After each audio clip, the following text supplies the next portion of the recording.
Halo dyan sa ating mga Ekla-Viewers out there at welcome back to my channel. So for today, alam ko, iba na naman po ang ating setup at iba na naman po ang ating location. Bumabalik na naman po tayo dito sa kwarto. Wait lang, adjust ko lang yung camera kasi parang sobrang lapit po natin. Ayan. Magre-react tayo ngayon at magbibigay tayo ng educated opinion about dito sa issue 37,000 pesos na dinecline na sahod ng isang estudyante. O, para tayo nagbabalita. So, ayan mga Ekla-Viewers. Without further ado mga Ekla-Viewers, let's now start. Oh, may pag ganon-ganon na. So, ayan mga Ekla-Viewers. So, eto yun. Babasahin ko muna sa inyo yung article. Eto yan. A few minutes later. Ito yung article na galing sa Inquirer.net. So, it's an opinion. So, ang sabi dito, this is after a Twitter post about a graduate student of Ateneo de Manila University who was offered 37,000 as a starting salary. Wow. So, yun yung sinabi ko nga kanina. So, ang sinabi rito kasi, living in Manila, such an amount would barely cover household expenses. Some say that to expect such salaries for entry-level position is an entitlement. Some point out that the issue is systematic and that regardless of educational background or profession, all workers deserve a decent living wage. So, eto kasi yun mga Ekla-Viewers eh. Just to give you a background, base muna tayo ng akin. Wow, bida kasi talaga ako dito sa channel na to. Ako yung bida. So, eto kasi yun mga Ekla-Viewers. I graduated from LaSalle University. Yan, ang aking grad pick. And I graduated with the degree AB Philippine Studies, major in Filipino in mass media. So, medyo same kami ng linya ni ate girl na mass media, na siguro related sa communications or marketing, doon kami sa field na yon. So, eto yun mga Ekla-Viewers. Bago ako graduate ng LaSalle, nag-work na kasi ako ng part-time. So, I work Inquirer TV, and nung time na yon, nag-start kasi ako as intern, then nung inabsorb ako, sinahuran ako ng 5,000 a month. And yung 5,000 a month na yun, once a week lang naman din ako pumapasok. And for prod work, nagmi-meeting kami for ilalabas sa Sunday, ganyan. Every twice a week lang. So, lumalabas, parang 3 times a week akong nagre-report. Pero given the fact na wala naman din akong job experience and estudyante pa lang ako nung time na yon, tinanggap ko na ang 5,000. Then, nung sumunod kong work is sa prod ulit. Dito naman ako nag-work sa Chinoy TV, which was a show in ABS-CBN News TV. So, dito naman, I can say na mas tumaas ang sahod ko pero wala pa siya dun sa minimum bracket. So, tinanggap ko na naman din siya ulit. It is because, one, student nga po ako and wala pa akong gaanong experience. Iba po ang real world at iba na rin naman po ang books lang. Kasi syempre, what you learn in school, you are just limited in that 4 walls of your classroom. Nagtrabaho man ako ng 3 months sa TV as a host and also as a scriptwriter, pero hindi po yun sapat para magkaroon ako ng mas mataas or mag-demand ng mas mataas pa na sahod. Graduate na ako, nagkaroon ako ng full-time job. Tinanggap ko yung salary na worth 15,600 pesos. Bakit ko tinanggap ang 15,600? I mean, 15,600 bawas na po doon ng SSS, bawas na rin po doon ang mga government benefits kinemerut. So, tinanggap ko siya, it is because I need job experience, more experience. And number 2 is that, syempre, yung habits, working habits, dun mo kasi siya ma-form. And pangatlo is, eto yun mga Ekla-Viewers eh, I don't wanna look at the money and how am I gonna earn this year. What I'm looking into, how am I gonna earn in the next 5 years. Saan ako in the next 5 years. So, hindi ko siya dinecline, tinanggap ko na siya, and sabi ko na, sige, stepping stone ko ito. So, as a fresh grad na may job experience na, hindi ako nag-demand ng mas mataas na sahod. Or di ako nag-demand ng 60,000 agad. Like, hello, sino ba naman ako? Pero going back dun kay ate girl, so kung kay ate girl, nakikita ko kasi is dalawang sides of the issue. So, as I mentioned, I'm gonna give educational opinion. So, ang aking opinion dito is, number 1, is let's look at the expenses kung mag-isa lang naman talaga siyang titira. Kasi ako, guys, lucky ako na natira ako sa parents ko. That's one. And number two is that hindi rin malayo ang aking work. From Manila to Makati lang naman ang distance at di siya gaanong kalayo. So, it's bearable pa naman.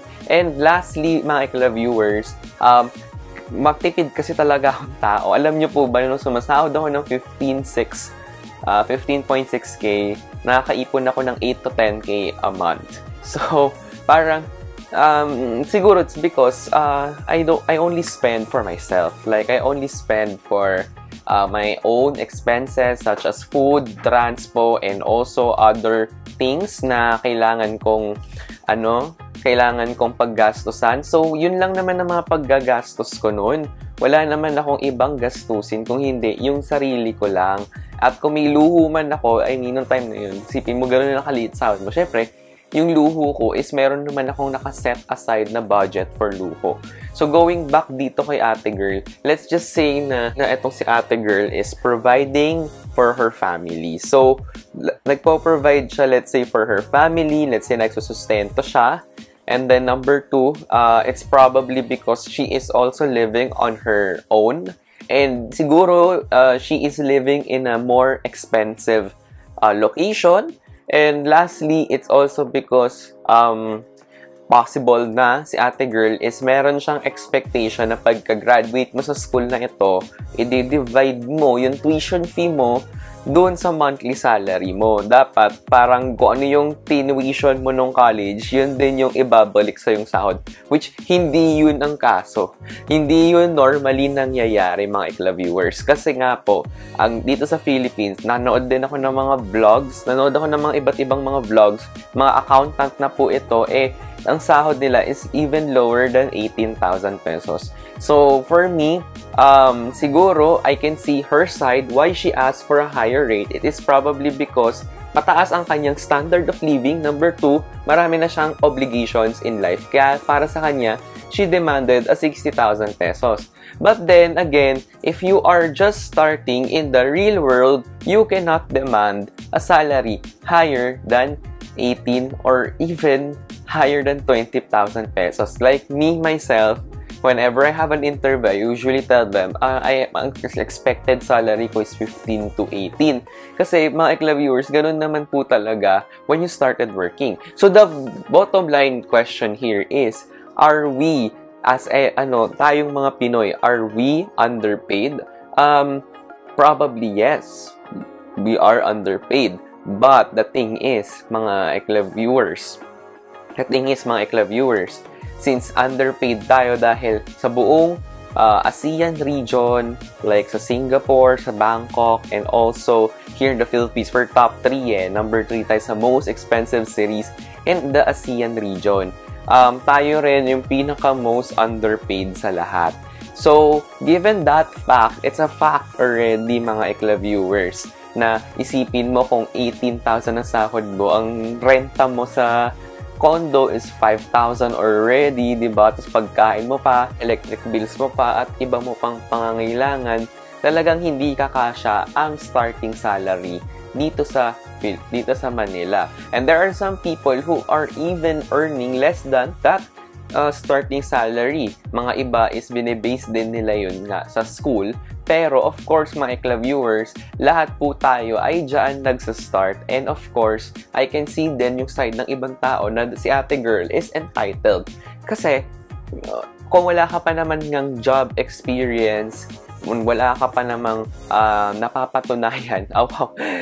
Totoo naman din yun. Like, kahit ako, nung pumasok ako sa industriya, sabi ko, ayoko mag-demand ng malaki. It is because, sino ba ako para mag-demand ng, ng 1 million, ganyan.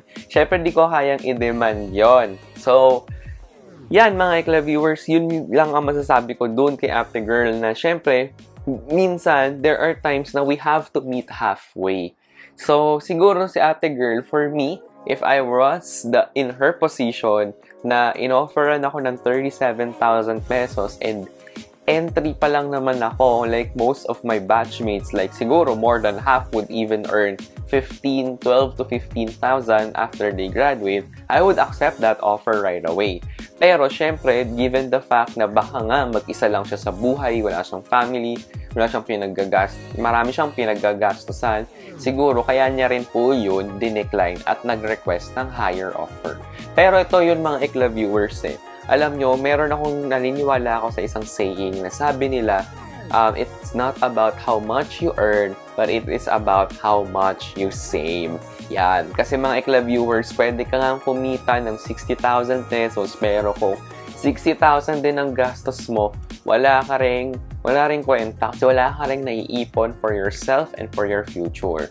Let's say na kumikita ka nga ng less than 10,000 pesos, pero ang gastos mo is 2,000 lang, mas mayaman ka pa kaysa doon sa kumikita ng mas malaki. So, ayan mga Ekla-Viewers, yun yung masasabi ko dito kay ate girl. Sige na, tama na po tayo dyan sa mga ating mga quotes. Ayan mga Ekla-Viewers, nalatag ko na rin naman ang aking opinion about dito kay ate girl na tumanggi ng 37,000 pesos. Pero, viewers, marami naman tayong napulot ng mga lessons dito kay ate girl. And, ayan mga Ekla-Viewers, make sure to subscribe to this channel. Don't forget to ring the notification bell para updated kayo sa lahat ng ganap dito sa aking vlog. And ayan mga Ekla-Viewers, magkakaroon pa tayo ng iba't ibang mga educational opinion tungkol dito sa ating vlog. So, yan lang naman mga Ekla-Viewers. Babush!